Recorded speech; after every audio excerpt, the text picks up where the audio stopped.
Welcome everyone to a very special episode of Twizcast. We are here today to bring you guys up to speed on the latest Diablo 3 novel that has just been released entitled Storm of Light.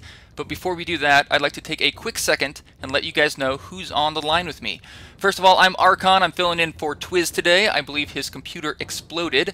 Co-hosting this episode with me is BlizzPro's Diablo 3 site manager and editor, Neinball. Also on the call is Blizzard Entertainment's publishing lead, Mr. Micky Neilson, and of course, the author of the novel being discussed, Mr. Nate Kenyon. It's very awesome to have all of you guys here. Now, just so everyone knows, BlizzPro is giving away a Diablo 3 Storm of Light book to our listeners of this interview. The giveaway starts now and will end Sunday, February 9th at 11:59 a.m. Central Time. To enter, check out the link in the show description or head over to diablo.blizzpro.com and look for our interview link there. In that article will be a form you will need to fill out that just asks for your name and email address. A winner will be chosen at random, and we will contact you by email to get your address on where to ship the book. Please be aware this contest will only be open to US and Canada residents. So we have a lot of ground to cover and a short window to do it in. Neinball, would you like to start us off with our first question? Yeah, sure. Jumping straight in there, I really have to say that you have an incredible attention to detail with everything that you put into this book. I mean, you go everything from the Xylak, the demon that's in Zale's Candle from the Moon and the Spider, even featuring Bromwell and referencing the story from the Black Road novel. You really seem to have a grasp on everything that came before.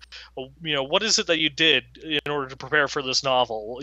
What did you go through? Yeah, absolutely. I mean, again, going back to one of the things I said earlier, and one of the things that is really important to me is to get everything right, for the details right for the fans. I think they deserve that. And so I did go back and read all the novels and graphic novels, and read the wiki, talk to fans to get this. And I think it was exciting to me because one of the things that intrigued me about the story in the first place was the idea of bringing back all these characters and forming a super group, basically, to infiltrate the heavens. And how cool of an idea is that? So if we're going to do that, we're going to go all out and do it, then why not bring in the details that the fans are going to recognize and are going to love and appreciate? That was part of the fun of it. So I definitely looked for the things that would fit the story and would work within the story, but that fans would recognize and would appreciate.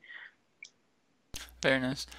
You seem to reference every single Diablo novel except for Demon's Bane, which has kind of been written off in the canon, so that's forgivable. But I didn't seem to notice any references to Legacy of Blood. Did you just not find any ways of working that in, or did I miss something? Yeah, I'm trying to think if there is anything in there. Off the top of my head, I can't think of anything, but I wouldn't be surprised if there's something in there on Legacy of Blood. I certainly read it, and it's one of the earlier stories I love. So there may or may not be something in there. I'd have to go back and look, but nothing's jumping out at me right now. All right, and given everything else that you have written for and bringing in all those characters from all those different sources, who is your favorite character to write for? That's a tough question. There's so many things about so many of them that I loved. I think if you going back to the order, I think, writing as Deckard Cain was a real thrill. I mean, he's one of these iconic characters that everybody knows, and being able to write in his voice and help create some of his history, some of his backstory, because everybody knows who he is, and he's been in the games, but there wasn't a lot about who he was when he was younger and how he came to be who he is in the games, that when you meet him. So it was a lot of fun to create some of that, or help create some of that backstory. And but Tyrael and Jacob, I think, are central to this novel, and both of them were really fun to write about because of their character arc, and the way that they struggle with their own faith in themselves, and get to redemption in a way by the end, in different ways, and take different paths. But their character arcs were really fun in this particular book. Nice. Was the Guardian behind the visions in the Chadar, or were these the same visions that put him on his path to wiping out Sanctuary? Uh, a little of both. I think he was definitely manipulating, to his own ends. So, but it's a complicated thing what's going on in Chaldar and what you see and the web of emotion that you experience. So I guess a little bit of both. Yeah, I would support that. It's both because I would say on the one hand, staring into Shaladar for too long would drive anybody crazy, even an archangel. And then in addition to that, there's manipulation that's going on. Yeah, that's especially from the Book of Tyrael. It said that Malthael would sometimes stare into the Chaladar for years. I can only imagine what that did to him. Exactly. Yep. You're right. Yep. All right. So another question in Sanctuary. It's kind of established that humans are able to use magic because of their Nephilim heritage, and that's kind of like where they've inherited that power from. And we have spell powers like Shannara and Zale in the novel, who in their own right are just incredibly powerful, but they're not Nephilim. For like these powerful mages and such, where is that line of distinction? How do you kind of tell that they're no longer just a powerful mage, and now they've really tapped into this inner source and have truly become a Nephilim? That's a great question, and Mickey, you can jump in too after this. But we actually talked a lot about this, I think, when we were discussing the book early on, and I think what we came up with was that that there needed to be some sort of traumatic event or some sort of something that happened to the character that made them be able to tap into what's sort of inherent and buried in most people. So, you'll see these characters have. The ones that are able to really access that are able to access it because of their own particular abilities in terms of getting underneath their own skins in a way, or being able to access a part of them that most people kind of have buried or is dormant. Yeah, and I would think for some there's training that can awaken certain abilities, right? So if you're training to be a mage or things like that, wizard, you can awaken certain abilities through training, but that's not the full Nephilim potential. And then for some folks, like Uldyssian, there's something that happens that just completely awakens all of that Nephilim potential, and then that's kind of when your eyes open up and you go, oh, okay, I have all of this power. So, I think for some folks, it's restraints that they don't even know exist. They just assume, okay, well, this is the limit of what I can do. And now that the World Stone isn't there anymore, kind of more people have that ability to kind of throw off those shackles. Yeah, and more people are waking up to the reality of what they are and what powers are dormant within them or have been dormant. Yeah.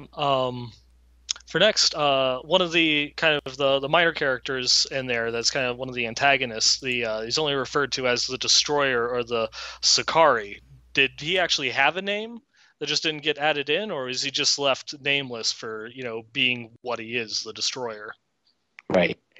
I think, and again, Mickey, you may want to clarify this one, but it was my understanding, I think, that when you become a destroyer, when you are a destroyer, part of the Sakari, that to some extent you are nameless. I mean, that is who you are, right? You assume that role, and that is your embodiment of who you are and what your role is in the heavens. Yeah, and I think it's on for one thing, I think it's cooler, and I also think it's scarier. It's just this nameless, faceless machine of destruction. That's pretty cool. Right. Kind of like the Terminator. Yeah, right. Exactly. Yeah. Very nice. Since Tyrael stepped down as the aspect of justice and there was a spot to be filled in the council, how did they choose a new archangel? Is there any power associated with the appointment, or would it only be a title since the new member wouldn't have been born as an archangel? That's something that we've been discussing internally, and I don't know that a final decision or conclusion has been reached yet. I believe that those are ongoing discussions and figuring out, especially with Tyrael stepping into the role of wisdom. Obviously, that leaves a vacancy as far as justice is concerned, and so we've been having those discussions, and it's going to be interesting to see what the solution is, but nothing definitive just yet. That was kind of my follow-up to that question, was what takes the place of justice while they look for someone. But I guess you kind of went over that. Yeah. So for right now, justice, it's a vacant spot. Nice. All right. And then kind of starting to wrap up here, one of the things that was kind of shocking in the depiction of heaven itself is that, below Tyrael's old realm in the courts of justice, there's torture devices down there in the prisons known as the Fist. And it seemed to be that it was mostly angels that were, condemned and put down in there, for crimes they committed or breaking the laws of heaven. That seems a little bit out of place, but it's more of an eye opener, to the workings of the high and mighty. How does that fit in with the angels in their hierarchy? Yeah, for us, I mean, Imperius is well, all of the angels, when you look at the high heavens in general, right, and you think of traditional Christianity and you think of heaven and everything else, and obviously angels are this tremendous force for good, but it's a lot different in the Diablo universe. The angels and the heavens, they don't have humanity's best interests at heart. A lot of them are threatened by humanity and what humanity could become.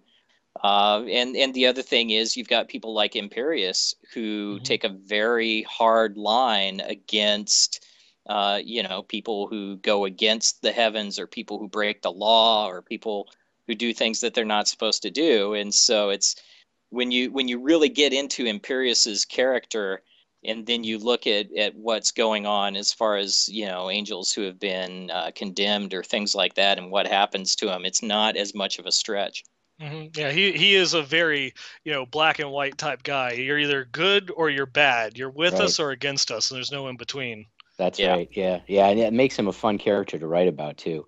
And one of the things I think that that we talked about, we talked about, what exactly the heavens were going to be like. I mean, getting in there and actually really trying to describe some of this stuff. And I think Micky had a lot of meetings with folks at Blizzard, about that kind of stuff, because I had a lot of questions. We're going to make the focal point of this book this set of humans, invading the heavens and going through the realms of the heavens, and how do I describe this? Like, there wasn't a lot out there in terms of lore about what this actually physically would look like or how they would experience this. So, they had a lot of high level discussions about this and came back with these sorts of solutions, which I thought were really cool, because, the heavens in a lot of ways it's scary. It's a scary place in some ways. It's also incredibly beautiful and heartbreakingly beautiful, or, in a way that humans can't even really handle. Right. But there's some scary aspects to it too, which makes it fun for me. I mean, that's what I love to write about. So that made the writing the ending of this book a lot of fun. That's really interesting. The Nephilim stronghold in the book is described as feeling like almost another realm of reality. Is this in any way allusion to the Nephilim rifts that we'll be getting in Reaper of Souls? I can't comment on anything coming up in Reaper of Souls. Okay. Okay, well, thank you guys so much. Ladies and gentlemen, if you can't tell how epic of a storyline this is, I don't know what else to tell you. The Storm of Light is available right now for purchase, and I give my highest recommendation that you pick it up. We're still a huge fan of Book of Tyrael and Book of Cain. Those are two other books that will never get old as you revisit them. Micky and Nate, I can't thank you enough for taking the time out of your busy schedules to come on the show. It's truly been an honor and a privilege. Thank you very much. Yeah, it's been awesome. Thanks for having us. Of course, don't forget to check out MickyNeilson.com, NateKenyon.com to see the amazing things they're doing. And you can also follow both of them on Twitter, at Micky Neilson and at Nate Kenyon. One last reminder to everyone, BlizzPro is giving away a Diablo 3 Storm of Light book to our listeners of this interview. This giveaway starts now and will end Sunday, February 9th at 11:59 a.m. Central Time. To enter, check out the link in the show description or head over to diablo.blizzpro.com and look for our interview link there. In that article will be a form you'll need to fill out that just asks for your name and email address. A winner will be chosen at random, and we will contact you by email to get your address on where to ship the book. Please be aware this contest will only be open to US and Canada residents. So as Twiz would say, on behalf of myself, BlizzPro, and Blizzard Entertainment, we encourage all of you out there to game safe, love one another, and please, everyone within the sound of my voice, take care.